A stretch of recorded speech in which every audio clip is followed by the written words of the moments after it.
no, she looks guilty as hell. And then I'm looking at it and I'm saying, did you really say that? Mm-hmm. Did you really say that Caitlin Clark should thank her Heavenly Stars, that she wouldn't be worth anything if she wasn't playing in the WNBA? Did you really say? See, all of these things that Nafisha Collier brought up. Welcome back to the Clark Update. You won't want to miss today's story. A significant WNBA moment has everyone staying with me until the absolute end, because the most recent developments could completely alter the discourse. And since we'll discuss what transpired, why it matters, and potential future developments, let's go right into today's narrative. After 27 years of fighting for recognition, a superstar is finally bringing in millions of viewers and truckloads of money for the WNBA. Naturally, the league office is acting out. Stephen A. Smith recently revealed something bizarre. It's likely that the commissioner is trying to harm her own golden goose. This is about corporate issues, not basketball anymore. Envy and ego control. If you enjoy this information, you might want to subscribe to the channel and give this video a like. Surprisingly, over 85% of viewers haven't signed up yet. It's quick and free. However, it is very important to us. Have you already subscribed? Fantastic. I sincerely appreciate your help. Now, return to the video. Hey, Caitlin! Can you make it from there?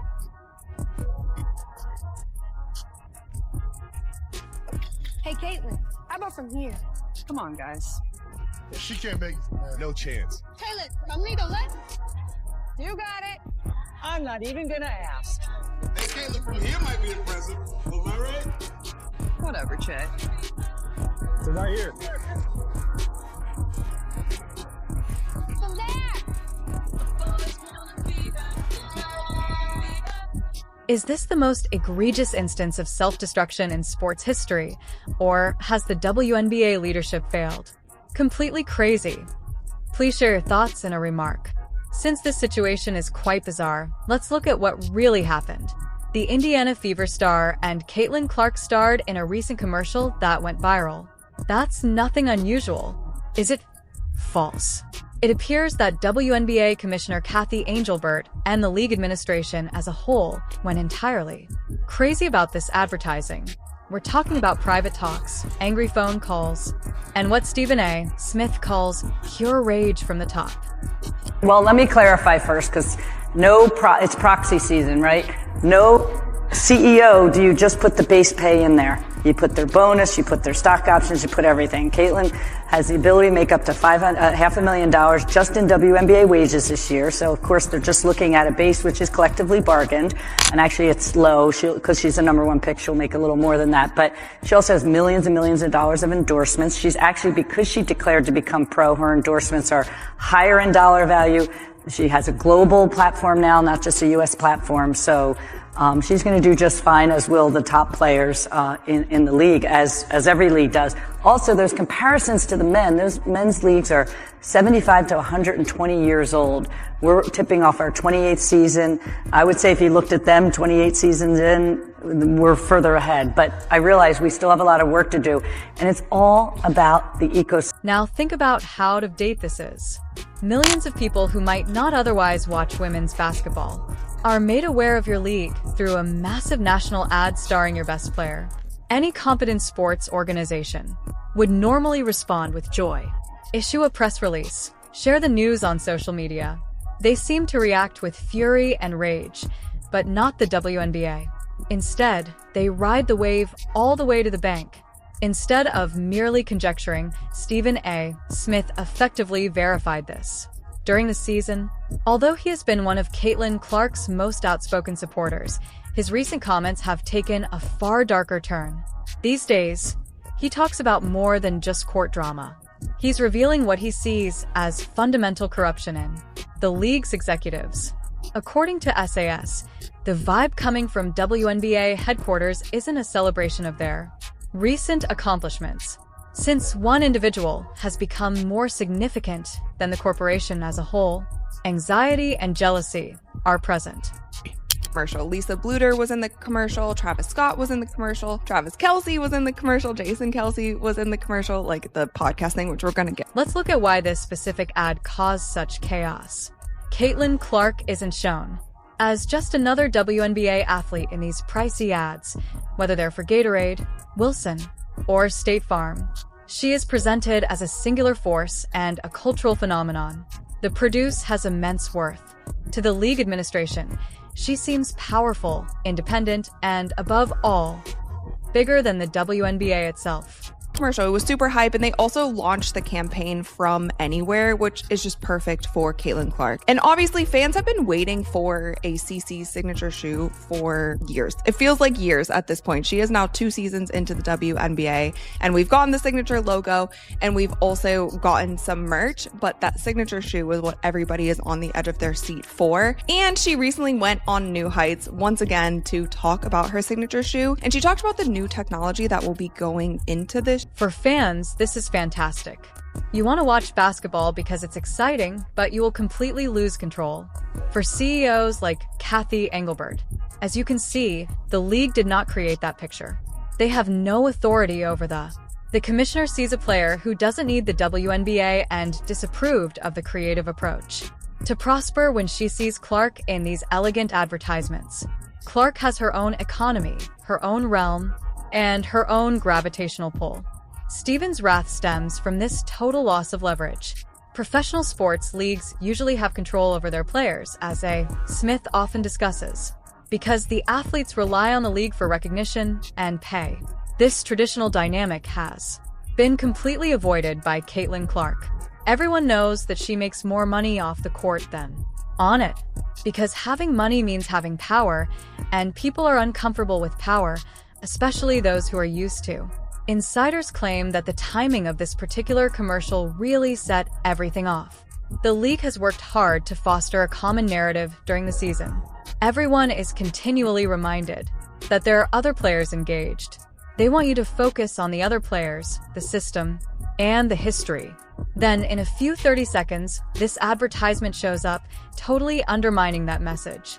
All viewers are reminded that the commissioner is not the one who is actually sparking interest in this league. The leadership finds it quite unpleasant to contrast Clark's with the Iowa girls' ability to steal shots from a logo. Luxury brand partnerships with the WNBA's outdated, low-budget marketing campaigns. Because it exposes their shortcomings. That embarrassment is turning into anger. The WNBA struggled for 27 years to gain recognition, and then one player stands up and does. It must be painful to do something in a single season that they haven't been able to do in nearly 30 years.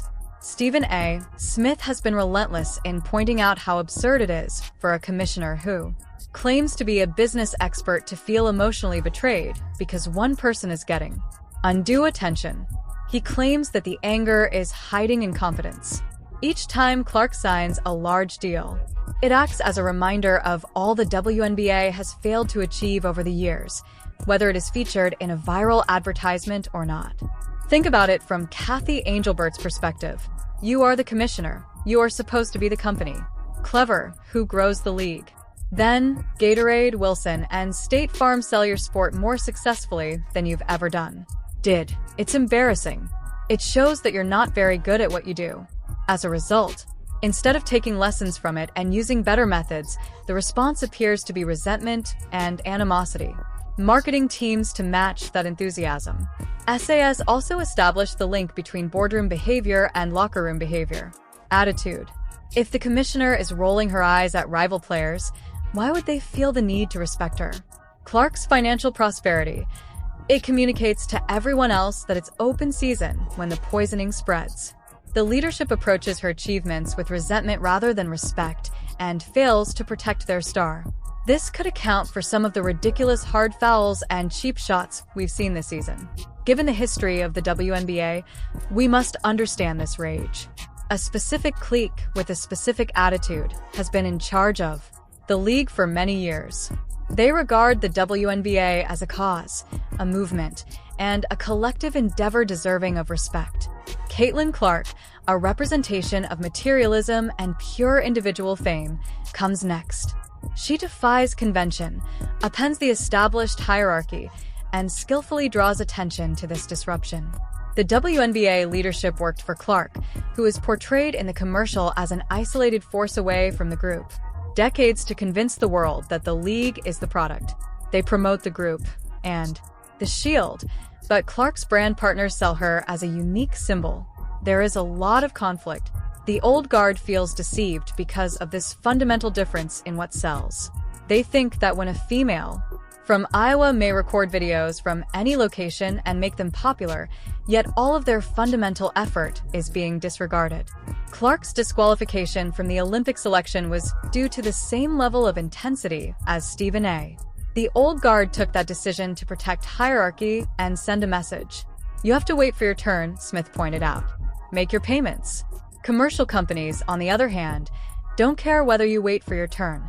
They pay for relevance in This mismatch between the fast-paced, merit-based world of advertising and the present is causing internal upheaval. And the sluggish, seniority-based league office.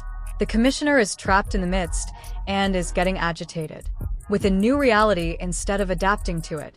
Since the ultimate goal of professional sports is to make money, let's talk about the money. The controversy over Clark's advertisement is a perfect example of the corporate wrongdoing that Stephen Smith has often charged the WNBA with. When a player in a major league, such as the NBA or NFL, the commissioner is ecstatic to get a large national advertisement. Why? Because it raises the business's overall value. It draws casual fans to games. It sells merchandise. So why is the leadership of the WNBA displeased? Because they don't get credit. The league comes out as unprofessional and cheap due to Clark's off-court income are significantly greater than her on-court pay. When casual fans witness Clark in multi-million-dollar advertising campaigns and discover that her base wage from the WNBA is roughly $76,000, it highlights the lack of income sharing and the pay gap. The commissioner is aware of this. She is aware that every well-known player serves as a reminder to the public of the WNBA's underpayment of its stars. Commercial shot. It demands investigation. If this girl is making so much money, why is the league so broke? Money and attention is among the uncomfortable queries that people begin to pose. Leadership turns defensive. Instead of enhancing the revenue model or valuing the exposure, it appears that they would rather. Clark must be less well-known in order to avoid these challenging financial problems. A scarcity mindset is demonstrated when people fight over crumbs while Clark is making a completely new cake. Let's focus on Kathy Angel-Burt specifically. She was hired by Diet as a CEO type and is reportedly adept at expanding a company and calculating numbers, but she has been totally outwitted by the Caitlin Clark phenomenon. Recall that during a broadcast, she reacted to this new commercial interval in an odd and frozen manner. The same commissioner struggled to answer a straightforward question about racial toxicity during the interview, targeted at Clark. Her effort at a corporate non-answer failed terribly. Smith claims that Angel-Burt is angry because she is aware that she is being investigated. Businessmen control WNBA franchises. They see the numbers. Clark forced the league to use chartered flights, sell out arenas, and merchandise that was flying off the shelves. If the commissioner is seen as a barrier to progress and as being petty, she won't stay in office for very long. About advertising instead of exploiting them. The anger is often the result of fear, concern that she is being portrayed as an unsuitable leader for this new era. Angel-Burt doesn't seem to be able to stay up with Clark's quick development. This pace is reflected in the advertisement, which is fluid, swift, and appealing to people worldwide. Meanwhile, official WNBA marketing often appears antiquated and laborious. In this struggle between competence and aesthetics, the commissioner is losing badly. According to reports, she is just. Jealousy is the only appropriate term to describe her resentment at being outperformed by her own player instead of matching Clark's effort. Charles Barkley and Stephen A. Smith have already used it, so we have to use it. We typically talk about how players are jealous of each other. SAS is now disclosing that the executive suite is also affected by jealousy. It is possible for a commissioner to be jealous of her own player, but why? Because Clark is actually more powerful and influential than Angel-Burt. The world hears what Caitlin Clark has to say. Kathy Angel-Burt is either ignored or unrecognized when she says, "That is a tough reality for a CEO used to being in command." regardless of the league rankings. Clark's status as the face of women's basketball